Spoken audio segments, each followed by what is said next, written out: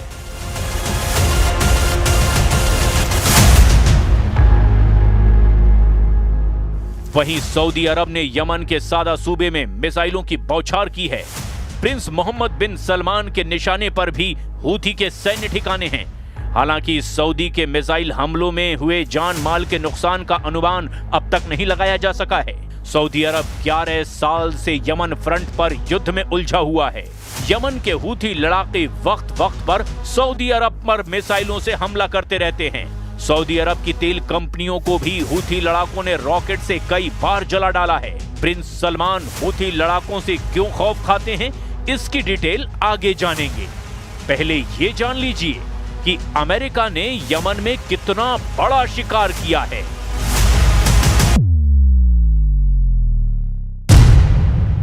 Yemen monitor के मुताबिक America ने हूथी फाइटर्स के साथ यमन में अल कायदा को लड़ाकू ड्रोन से दहला दिया है। अमेरिका के ड्रोन हमले में अल कायदा के टॉप कमांडर अबू मोहम्मद अल ज़नानी के मारे जाने का भी दावा किया गया है। हूथी और अल कायदा ने गठबंधन कर रखा है, जिससे अब दोनों ग्रुप अमेरिका के निशाने पर आ गए हैं। अमेरिका की कोशिश सऊदी अरब और ओमान जैसे हूथी के दुश्मन देशों का गठबंधन बनाकर ईरान को घेरने की है। ईरान से मोर्चा लेने के लिए यमन के जुकार आइलैंड पर सीक्रेट रनवे भी बनाया जा रहा है।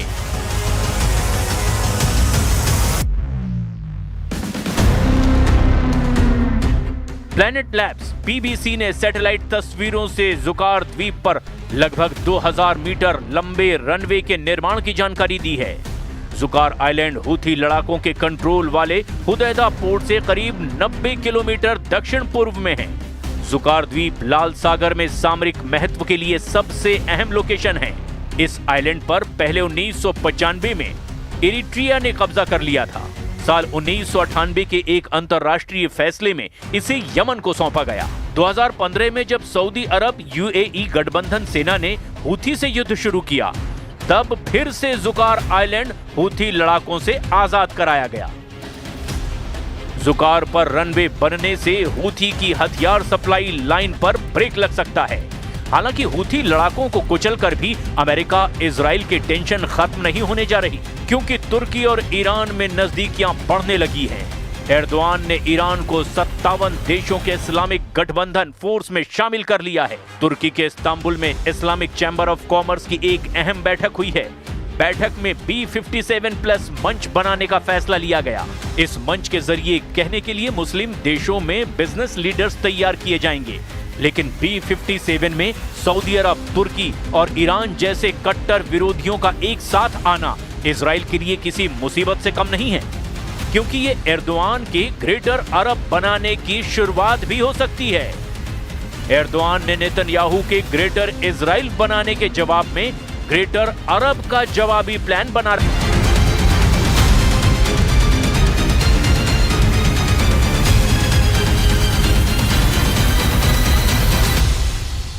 नेतन्याहू के ग्रेटर इजराइल प्रोजेक्ट के कट्टर विरोधी तुर्की के राष्ट्रपति हैं। एर्दोआन ने नेतन्याहू के जवाब में अपना अलग साम्राज्य बनाने का ख्वाब भी देख रखा है। एक तरफ नेतन्याहू का ग्रेटर इजराइल प्रोजेक्ट है और दूसरी तरफ है एर्दोआन का ऑटोमन साम्राज्य का ख्वाब। और इन दोनों इंटरनेशनल साजिशों को लेकर इस वक्त 2025 की सबसे बड़ी टक्कर होती नजर आ रही है। Suriye'nin parçalanmasına hangi kisveyle olursa olsun üniter yapısının bozulmasına rıza göstermeyiz. Bu konuda bir risk görürsek gerekli adımları süratle atarız.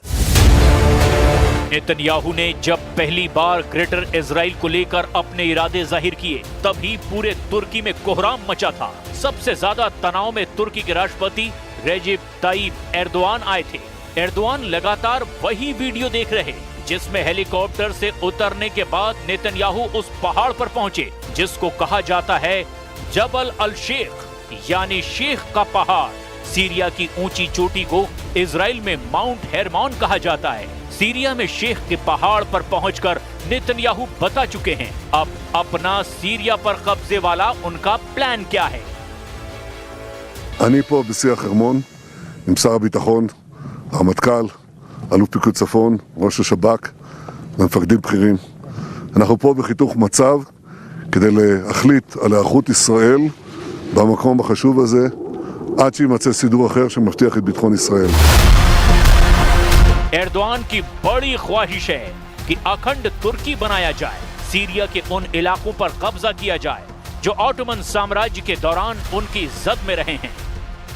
इसमें सीरिया के इदलिब, अलेप्पो, दमिश्क और रक्का जैसे शहर भी शामिल हैं, जिन पर एर्दोआन की नजरें गड़ी हुई है। ये चारों शहर इस वक्त एर्दोआन के एजेंडे में हैं और लगता है कि सीरिया के इन शहरों के लिए तुर्की अब इजराइल के खिलाफ फिलिस्तीन वाला मोर्चा भी बंद करने के लिए तैयार है। क्या एर्दोआन का ये रवैया फिलिस्तीन के सबसे बड़े समर्थक ईरान और सीरिया के बीच युद्ध करा सकता है? क्या ये युद्ध वर्ल्ड वॉर में तब्दील हो सकता है? ये सवाल बार बार अब उठने लगे हैं। तुर्की की नीयत साफ नहीं है, ये बात ईरान बहुत अच्छी तरह से जानता है। एर्दोआन अपनी पार्टी के एक सम्मेलन में ये कह चुके हैं कि पहले विश्व युद्ध के बाद अगर अलग तरीके से सीमांकन होता तो अलेप्पो, दमिश्क, इदलिब और रक्का तुर्की में होते। पहले विश्व युद्ध में ऑटोमन साम्राज्य का नक्शा देखिए। पूरा लेबनान, फिलिस्तीन, सीरिया और इराक का बड़ा हिस्सा, यहाँ तक कि पश्चिमी और पूर्वी सऊदी अरब तक ऑटोमन एम्पायर तक फैला हुआ था। इसीलिए मैप देखकर एर्दोआन की कसक रह रहकर बाहर आती है, जबकि ये नक्शा देखकर सऊदी अरब भी चौकन्ना हो गया है। Bu yıl veya bu yol tıkanır veya dinamitlenirse işte o zaman devletimizin kadife eldivene sarılı demir yumruğunu kullanmaktan da çekinmeyin. बशर अल असद की सरकार गिराए जाने के बाद सीरिया में तुर्की को दबदबा बढ़ाने का बड़ा मौका मिल गया था, लेकिन सीरिया में तुर्की का दायरा बढ़ने का सबसे बड़ा फायदा इजराइल को हुआ, क्योंकि सीरिया में सबसे ऊंचे शेख के पहाड़ पर भी नेतन्याहू के कदम पड़ गए। नेतन्याहू का ये वीडियो देखकर ईरान भी बहुत ज्यादा तनाव में आया, क्योंकि लेबनान तक उसकी पहुंच अब पूरी तरह कट चुकी है।